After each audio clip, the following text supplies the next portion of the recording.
Assalamualaikum dan salam sejahtera kepada semua teman-teman yang moderator dalam E-Kolokium Pendidikan Peringkat Kebangsaan Siri 2 2020 Anjuran Pejabat Pendidikan Daerah Tatau. Jadi pada ini saya akan membuat pengusian tentang pengurusan sumber manusia di sekolah saya sendiri, iaitu di SK Kuala Anau. Baik, sebelum itu saya memperkenalkan diri dengan lebih detail.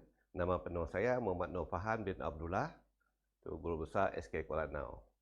Jadi, kenapa saya memilih tajuk ini sebagai pengurusan dalam pengurusan sumber manusia? Jadi, ini adalah kerana perkara ini tentang pengurusan manusia ini saya sendiri alami di sekolah saya. Sekolah saya untuk makluman semua adalah P2, itu pedalaman.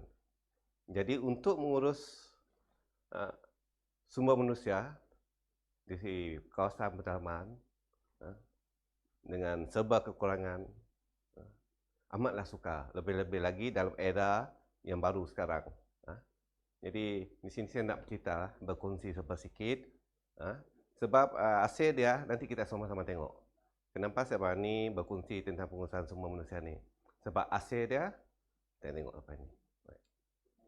Baik. Sebelum tu saya lebih masuk kepada definisi pengurusan sumber manusia untuk pahaman. Okey. Jadi pengurusan sumber manusia merujuk kepada amalan dasar dan sistem yang mempengaruhi tingkah laku, sikap dan prestasi pekerja. Antara amalan-amalan pengurusan sumber manusia termasuk menentukan keperluan sumber manusia, iaitu daripada perancangan sumber manusia, menarik pekerja yang berkelayak, iaitu perekrutan, kemudian memilih pekerja, pemilihan, mengajar pekerja, bagaimana untuk melaksanakan kerja dan menyediakan mereka untuk masa depan, itu latihan dan pengembangan. Memberi ganjaran kepada pekerja, iaitu pampasan, menilai prestasi pekerja, iaitu penilaian prestasi, dan membentuk persekitaran kerja yang positif dan harmoni, iaitu perhubungan pekerja. Yang ini daripada No. 8 tahun 2001. Baik, dari sini kita tengok, kalau bagi pengurusan untuk di sekolah, banyak perkara yang telah disebut oleh No. 8 All ini, 2000 ni, ada kaitan semua. Baik, kita tengok satu kalau di sekolah. Baik, kenapa kepentingan pengurusan sumber manusia? Yang pertama, untuk melaksanakan perancangan secara efektif, tersusun dengan cara menggerakkan struktur organisasi dan sumber ke arah mencapai matlamat. Kedua, menjelaskan hala tuju sekolah, menentukan keputusan yang dibuat, mengenal pasti serta meramal peluang masa depan dan mengukur prestasi organisasi. Ketiga, meningkatkan kualiti sekolah dan dapat membantu perkembangan murid-murid yang lebih efektif dan berkesan. Nah, itu dah kepentingan ya. Nanti saya lebih jelaskan macam mana kepentingan ni. Baik. Organisasi ini ada dua pengertian ya, ataupun perseptif ya. Yang pertama adalah satu entiti pekerjaan dalam satu kumpulan. Mungkin saya punya slide ini tak terang dia punya tulisannya. Okey. Kerja satu organisasi dalam bekerja sama dalam satu kumpulan. Okey, nanti kita tengok terus. Okey. Kita tengok di peringkat sekolah. Okey.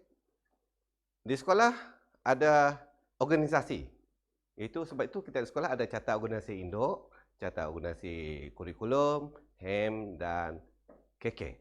Itu co-curriculum. Kenapa? Baik, kita tengok satu persatu. Baik, ini catat organisasi induk di sekolah. Mana-mana sekolah sama saya. Ini catat organisasi sekolah saya. Baik, dalam sana kita tengok ada organisasi yang kecil.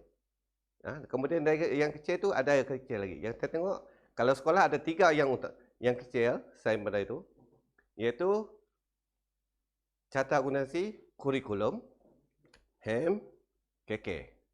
Baik. Kemudian dari kurikulum itu pula, catat organisasi ada lagi. Dia punya organisasi yang kecil, iaitu ketua panitia dia. Kalau sekolah rendah dia pakai ketua panitia, kalau sekolah menengah dia guna ketua bidang. Seterusnya nanti, kalau tengok HEM, dia ada lagi pengurusan hand tu, catat organisasi yang kecil. Seperti unit warden dia, macam-macam lagi lah yang dalam hand tu. Kurikulum pun sama. Baik, nanti saya tengok. Kita tengok satu persatu. Baik. Yang ni kurikulum seperti saya beritahu dah. Kita tengok sana. Misalnya sekolah, dia ada ketua panitia, ketua bidang, itulah. Yang kecil-kecil tu. Ini ada semua manusia yang penting nanti. Kita tengok. Ini biasalah. Hem. Okay. Ini keke. Okey. Jadi, sebagai seorang pengurus, sebagai orang pemimpin sekolah, pengurusan semua sekolah di peringkat pentadbiran sekolah. Ini yang saya tekankan. Okey. Sebelum saya menetapkan hala tuju dan matlamat sekolah, sebab yang menetapkan hala tuju dan matlamat sekolah itu bermula daripada guru besar itu sendiri, iaitu sebagai pemimpin dan pengurus di sekolah itu, ketua. Baik. Orang yang paling penting dalam membantu guru besar untuk mencapai arah tuju dan matlamat sekolah ada 3. Iaitu penolong kanan pentadbiran ataupun penolong kanan kurikulum, penolong kanan HEM, hal ehwal murid, dan penolong kanan kurikulum. Itulah rakan atau orang kuat kita di sekolah kepada guru besar untuk membantu menetapkan arah tuju dan matlamat sekolah. Sama ada ia akan tercapai atau tidak bergantung kepada 3 orang ni, 3 PK, 3 penolong kanan. Dan setiap penolong kanan ni dia ada organisasi sendiri. Seperti kita beritahu, organisasi kecil yang dipimpin, yang di bawah mereka bertiga ni. Jadi, ketiga-tiga penolong kanan ini bekerjasama dalam satu pasukan, dalam merancang dan membuat program. Tapi di atas sana sebagai pembimbing kepada mereka bertiga, penasihat ataupun perancang utama adalah guru besar sendiri, tapi dibantu oleh 3 ni. Jadi sebelum menetapkan arah tuju dan matlamat sekolah, guru besar hendaklah mengadakan terlimat, perbincangan dan merancang bersama 3 ni. 3 penolong kanan seperti saya beritahu tadi. Kita bincang dulu dengan buah fikiran mereka, apa idea mereka. Sebab ada 3 orang bersama. Kalau seorang saya guru besar membagi idea ni semua, mungkin bagi pemimpin tu, guru besar tu, itu idea yang bagus. Tapi dengan adanya idea daripada penolong kanan 3 orang ni, itu penolong kanan pentadbiran ataupun kurikulum, penolong kanan HEM, penolong kanan KK, maka perancangan ataupun apa yang tak rancang tu lebih lagi bagus. Okey. Baik. Jadi hasil pada pembincangan ini tadi, hasil pembincangan pihak pentadbir tentang ke arah tuju dan matlamat sekolah akan dibawa dalam usaha staf untuk diambil tindakan mengikut unit masing-masing. Iaitu tindakan setiap unit dibawa dalam organisasi kecil. Seperti saya beritahu tadi lah, kalau akademik dia ada lagi ketua panitia dia, mata pelajaran dia macam ni, HEM pun macam tu, KK pun macam tu. Jadi itu semua manusia kita yang akan menggerak dari bawah nanti. Tapi dengan bantuan mereka. Dan kerjasama seperti saya tegaskan antara mereka bertiga ni untuk aktiviti kurikulum, HEM pun membantu, KK pun membantu sama-sama. Begitu juga seterusnya. Kalau HEM pun yang 2 PK tu pun membantu kerjasama. Okey. Seterusnya. Ini saya nak cerita tentang unit kurikulum. Ini banyak semua manusia yang kita perlu di sini. Contoh dia, untuk menjayakan program-program macam saya bagi contoh program kem motivasi dan klinik UPSA. Ini bermula daripada guru-guru kita yang berpakaran yang mengajar tu kita buat, ataupun kita jemput daripada orang luar, iaitu sumber luar. Okey, ini program-program. Dengan program ini digerak oleh PK1 kita, dibantu PKHEM, PKK dengan kerjasama semua guru, dengan dibantu oleh guru besar membimbing, tengok perjalanan semua, memantau. Kita dapat lakukan semua ni. Okey, saya bagi gambar saya. Sebab saya cuma dibagi 15 minit saja untuk menyampaikan ini. Okey. Okey, ini program dia. Program. Kita tengok. Dalam program kurikulum pun memang kita tak lari daripada menjemput pegawai SI, bantuan daripada SIC Plus, daripada pejabat PBD untuk membantu guru-guru kita membagi tentang pedagogi PDP dan PSC di peringkat guru juga ada dalam gambar tu. Ini gambar PSC. Dalam kelas tu ada 3 orang guru ataupun 2 orang guru melihat cikgu yang seorang mengajar dibantu mereka 3, itu PSC. Kelas-kelas tambahan semualah. Itu atas kerjasama semua. Itu penting kerja dalam satu pasukan. Baik. Jadi hasil dia dengan kerjasama dari bawah, daripada guru-guru, dengan bantuan daripada luar. Ini hasil. Saya mula berada di SK Kuala Lumpur pada tahun 2014, iaitu pada bulan Julai. Kalau kita tengok data sana sikit, keputusan kalau dulu UPSR lah, sekarang tak ada lagi, kita tengok. Oleh kerana saya datang pada bulan Julai 2014, tinggal 2 bulan saya untuk UPSR. Saya tengok keputusan dia kurang memberangsang, itu 50 lebih peratus, 54.54. Kemudian dah hampir setahun sana, keputusan pun naik semula 80 lebih. Kemudian tahun ketiga, masuk tahun ketiga 100%. Kemudian ada kejatuhan sikit, itu 90 lebih sebab ada seorang murid gagal matematik saya. Yang lain subjek dia lulus. Tapi bagi saya itu bukan kegagalan, masih cemerlang lagi. Baik, 2018 100%, 2019 100%. Dan ada A lagi pada tahun 2018 ada seorang A, 2014 seorang A. Ada seorang itu 6A lah, itu sama A. Tapi dari segi kualiti dia memang bagi saya sudah okey untuk sekolah pendalaman. Itu GPS 2 lebih.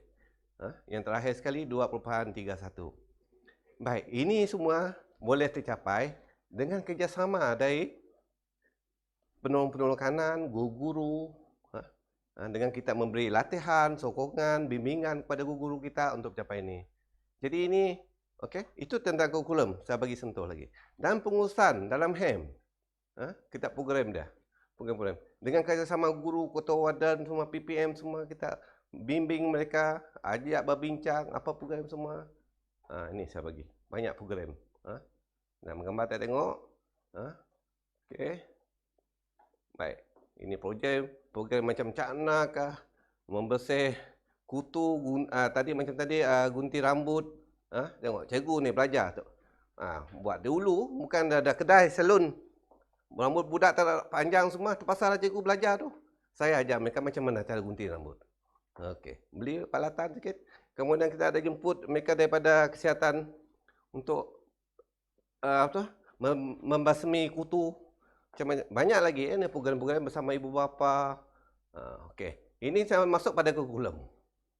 Pun kita buat latihan cikgu-cikgu dengan jumlah cikgu saya yang seramai. Kalau yang penuh pun sekarang 10 orang saya. Sepatutnya ada, termasuk saya 11 lah. Sepatutnya sekarang ada 14 ikut kuota. Tapi dari segi akademik kami dapat kira bagus. Boleh katakan cemerlang dari tadi. HEM pun, kalau sebab budak saya semua, hampir semua budak murid asrama. Kemudian untuk unit KK, dari segi sukan kurikulum, dengan pengurusan yang mantap, dengan kerjasama PKKK, dengan dibantu oleh PKHEM, PK1 tadi, kita dapat melahirkan. Kebeteraan sekolah saya adalah Madrasah. Yang pencapaian paling tinggi adalah peringkat kebangsaan tempat ketiga.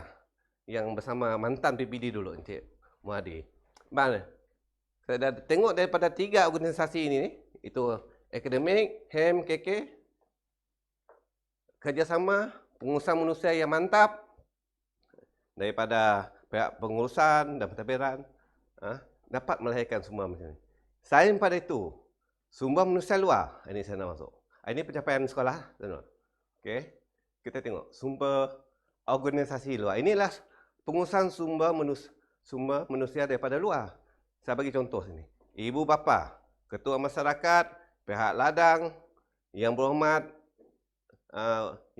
Dun dan Adun, pejabat daerah Tatau, klinik kesihatan, balai bomba, ibu pejabat polis Tatau, lembaga konsumsi Balak Sarawak, badan-badan NGO yang lain. Itu adalah jalinan sekolah dengan pihak luar, iaitu sumber organisasi luar. Baik, kita tengok tu. Sumber manusia dari organisasi luar yang telah dapat membantu mencapai hala 7 dalam matlamat sekolah sama ada dengan menyumbang tenaga, dana, itu kewangan dan bahan-bahan. Jaringan kerjasama pula daripada pejabat pendidikan daerah Tatau sendiri, iaitu dengan adanya dia menghantar pegawai SIC Plus untuk membantu cikgu dalam pedagogi. Kemudian ada sekolah anak pun adalah sekolah angkat Universiti Malaysia Kampus Bintulu. Baik, saya tunjukkan slide. Ini kerjasama ibu bapa, bantuan pada YB. Ini sumbangan daripada pihak ladang, sumbangan air bersih daripada ladang dan juga papan whiteboard lah, papan tulis untuk kelas. Sebanyak 7. Ini air bersih pada ladang. Waktu musim kemarau ke air sungai masuk masin, pihak ladang membantu. Baik, seterusnya. Ini klinik kesihatan, memberi ceramah tentang penjagaan kesihatan kepada murid. Baik, ini IPD bagi ceramah tentang jenayah Jabana. Okay. Kemudian sumbangan STA dan Rotary Club. Di Anau, sejarahlah tahun lepas ada ramai orang putih yang pencen tu datang ke Anau. Itu daripada kelab Rotary Club. Rotary Club Bintulu. Kemudian ada sumbangan TB itu daripada STA, Sarawak Timber Association. Yang Rotary Club menyumbang beg dan pakaian sekolah lah. Ini pesara-pesara kerja daripada US dan juga British lah yang datang. Ada juga daripada Kanada. Okay, itu. Baik, sumbangan lembaga kongsi balak Sarawak, ini sumbangan besar daripada organisasi luar, itu semua, iaitu sebanyak 2.5 juta untuk prasekolah saya dah siap dalam kos dalam 350,000 dan yang dalam proses sekarang masih belum siap, itu kuartus guru, anggaran kosnya 1 juta dan blok pentadbiran yang baru pun 1 juta. Kuartus guru tu simenti dia ada 3 buah dan 6 unit. Itu daripada sumber pengusaha daripada luar.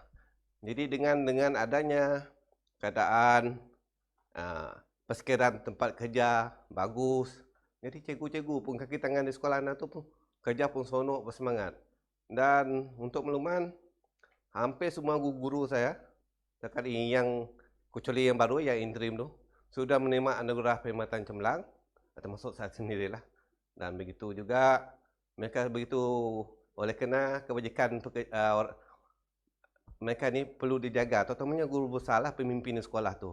Hendaklah sentiasa prihatin di atas kebajikan orang-orang yang di bawah jagaan kita.